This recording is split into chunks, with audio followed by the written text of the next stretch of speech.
I'm Alex Brown, and I'd like to introduce you to the UL Design Lookup Aid for floor systems. This tool allows you to quickly filter through UL fire resistance assemblies based on hourly rating, deck profile, and protection methods, which allows you to quickly select an appropriate assembly for your project. Let's jump in. So the first thing to comment on is the structure of this tool.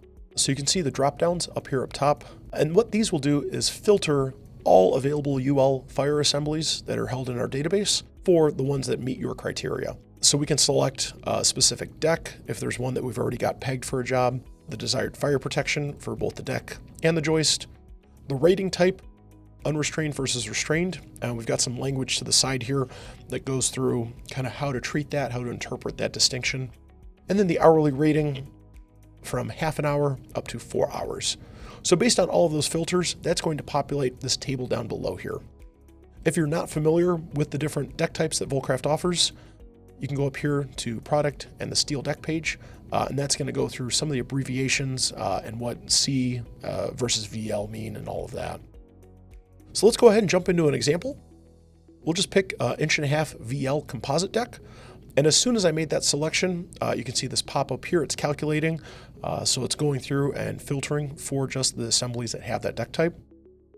For our deck fire protection, we'll select none. And our joist fire protection, we'll select the spray applied fire resistive materials. And as I'm making these selections, it's updating in real time, filtering that and getting ready to display my modified list here. Unrestrained is fine. And for the hourly rating, we'll select 1 hour. So now that we've got our final list, just going through here, across the top, you can see the UL design number is listed here. So in this case, D902 is listed multiple times, and that's because there's different concrete configurations that work for this assembly. So you can see different thicknesses here, normal weight versus lightweight, 3,500 PSI versus 3,000 versus others. So all of that is broken apart as unique assembly options within the table. 1.5 inch VL, because that's what we're filtering for. Same with the fire protection methods. Concrete reinforcement is listed here. And then if there are any minimum beam sizes or joist sizes present, or open web steel girder sizes, all of that is listed here as applicable based on the different assemblies. I can go ahead and click on the hyperlink here, and that takes me to UL's website, so I can actually see D902 for myself. UL does require a sign up to access this stuff. It's a free account that you can make, and then once you're in, you're able to go through and see the full assembly and all of the language relating to the different parts of it.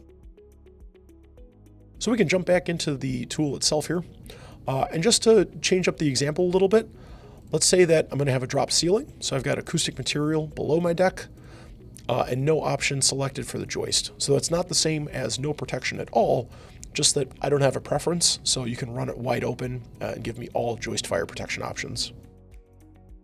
So with my updated list here, you can see D216 and D219, and that's all I have, just these 4 assembly options, the different concrete requirements. And then what I want to point out here is that there's some different language for the minimum joist sizes and some weight and depth requirements on the girder size if a joist girder is being used. And that's the UL Design Lookup Aid for floor systems. It's a great resource for exploring available fire rating assemblies for joist and deck, making them that much easier to use on your next project. And with that, happy specifying.